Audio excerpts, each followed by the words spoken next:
Apa nih guys? Investasi bodong banyak banget. Investasi kamu bodong. lihat. Kok kamu pegang handphone aku sih? Udah jalan aja dulu. Bukan siapa-siapa. Wahang, kamu terlibat pinjol ya? Allah Akbar. Pinjol. Udah lah, ngapain sih, Nur? Kamu hidupnya nggak bersyukur ya? Eh. Ikut-ikutan pinjol kayak begitu. Astagfirullahaladzim. Astagfirullahaladzim. Rizky, aku sebagai istri nuntut apa sih sama kamu? Aku nggak pernah minta yang berlebihan sama kamu. Aku cuma minta sama kamu yang penting kita punya mobil empat. Tapi lepas ya. Cuma 500 meter cukup. Kamu cuma perlu pikirin makan doang seharian 3 kali sehari. 3 kali sehari makan satu daging. Salmon, ada kaviar. Ada kaviar. Ah, penasaran aku bisa hubungi ya. Tidak. Ayo dong ya. Eh.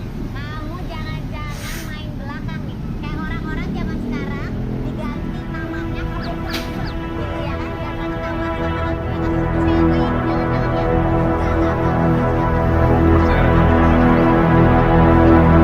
Aku telepon. Gak usah. Enggak, aku penasaran.